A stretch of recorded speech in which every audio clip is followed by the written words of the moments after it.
Alright, welcome back to Gun Bunny Customs, and today we are going to be doing a Dreadnok episode. So today we are going to be discussing the Dreadnoks inside of the G.I. Joe classified line. And this comes from the reveal of Buzzer that we saw this weekend at the PulseCon, or the pipeline reveal of Buzzer. And we've already seen a Ripper one, and Zorana's coming sometime soon, I guess at the end of this year, beginning of next year. I don't know, whenever they decide to hit.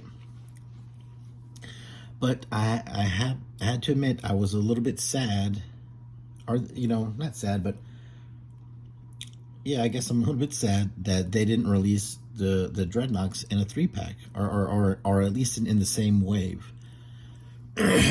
So we're 2.5 years into the line. We have Zartan. There's no other Dreadnok that's been released yet that's actually made it to the shelves, other than like I said, Zorana is going to be coming shortly. But to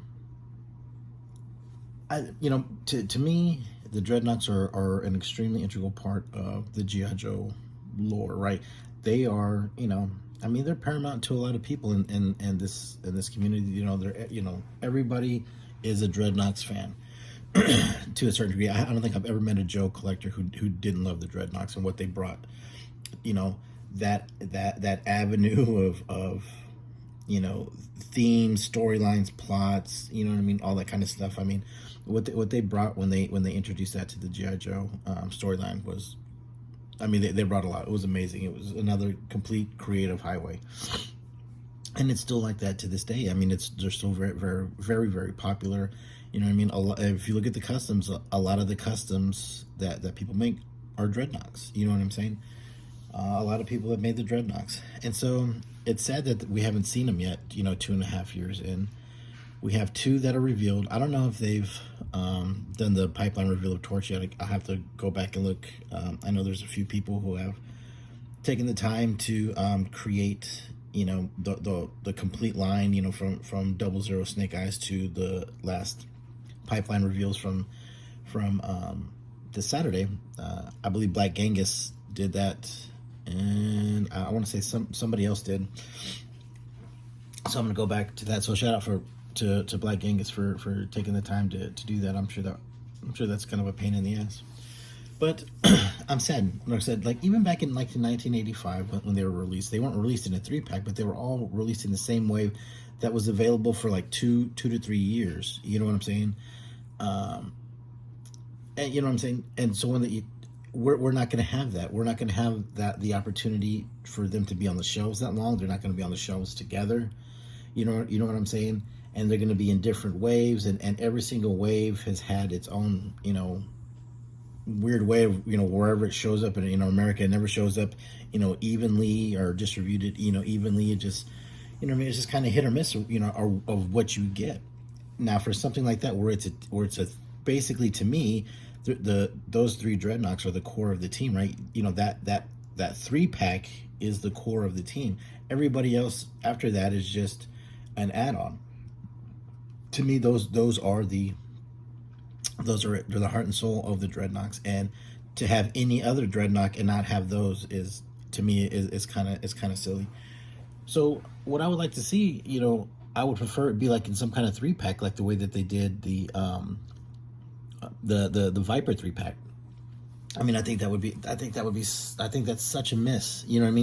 Now that they see that they have the ability to do those 3-packs, and then here you got the perfect 3-man team to use in that format. To me, it's crazy that it's not going to be that way, because what's going to end up happening is one of those is going to end up being more valuable than the other 2, because 2 of those are going to somehow be easy to find, and then the third one is going to be scalper, rape you in your ass prices, to get that third one, and that's what's going to end up coming of it. But to me, what I would like to see would be something like that, a 3-pack, to where you would get them all at once, and you gotta make it a mass availability thing, no weird kind of exclusive or anything like that. Or if you did want to release them individually, you know what I mean? Because even I think them not doing the Crimson Twins in a 2-pack, I think that was a bad idea. Now, are we going to see a 2-pack later on where maybe they're in a different deco and they're together like the original packaging from 80 85? We'll see. But back to the Dreadnoks. So even if they were packaged individually, why not release them in a 3-man wave?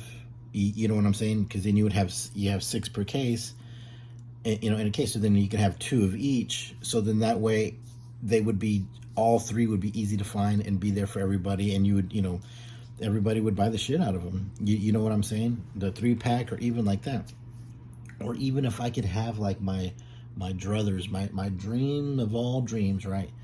What I would like to see is sort of like the same case, the way the cases came with Breaker and the Ram, or Baroness and the Coil. Those came 3, right? There was 3 of those in each case.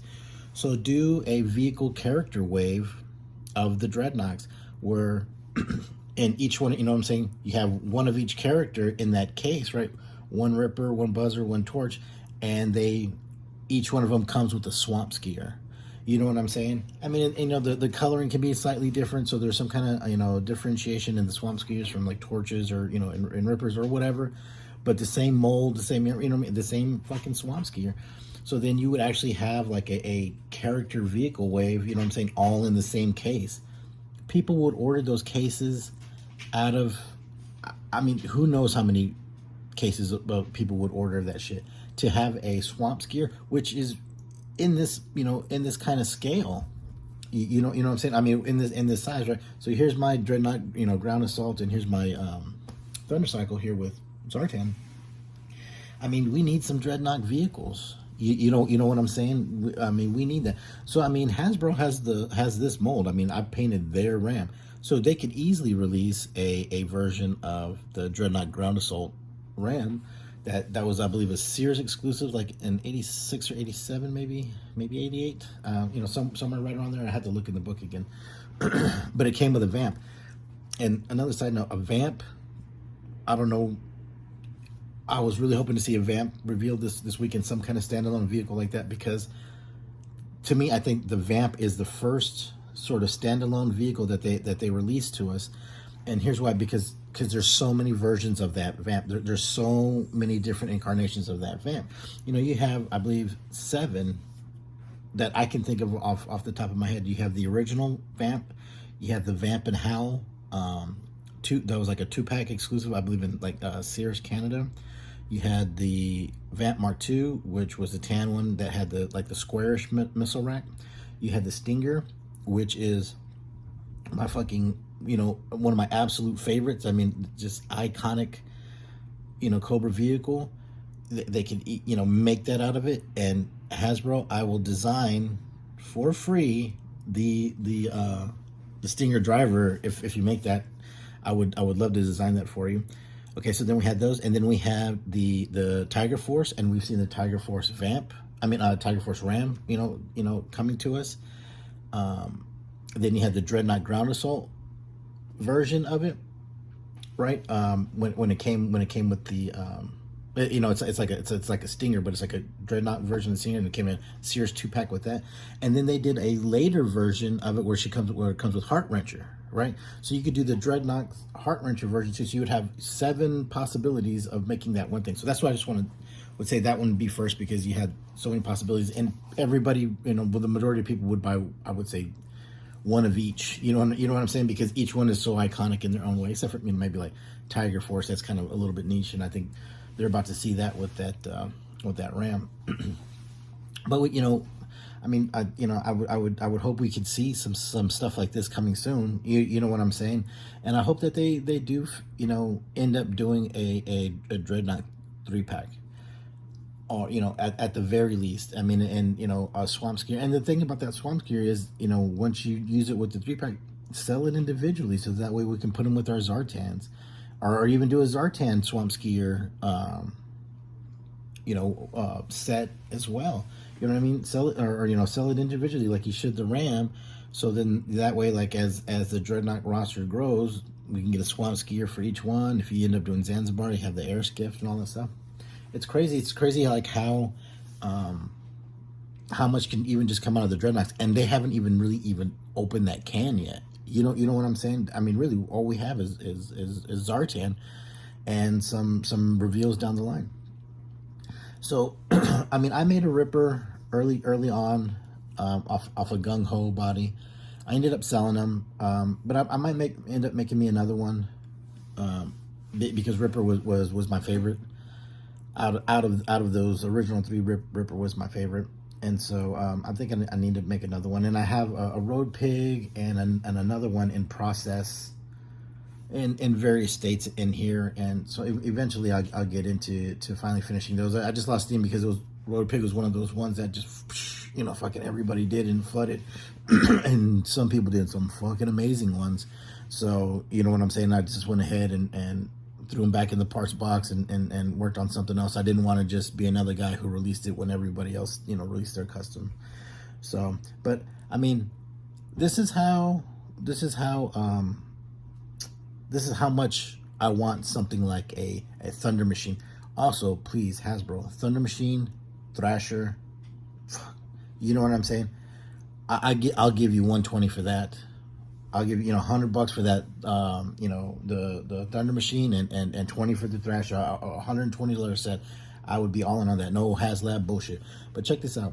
I want one of those so bad, a Thunder Machine in the scale that, I mean, I've checked out different RC cars and different stuff like that.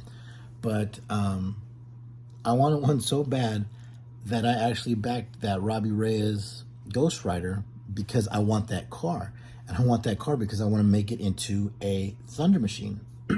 So my plan was, it doesn't look like it's getting built. I mean, it's going to get made because they are losing backers every day. But my plan was to get one, and then hopefully with whatever got unlocked, but ain't shit getting unlocked, to sell all the all the stuff because I don't collect any Marvel Legends stuff. Sell everything else other than the parts that I need to, with the car and for the car, and to recoup it, and then make a Thunder Machine out of it. And I was really hoping, that would happen. I could do that.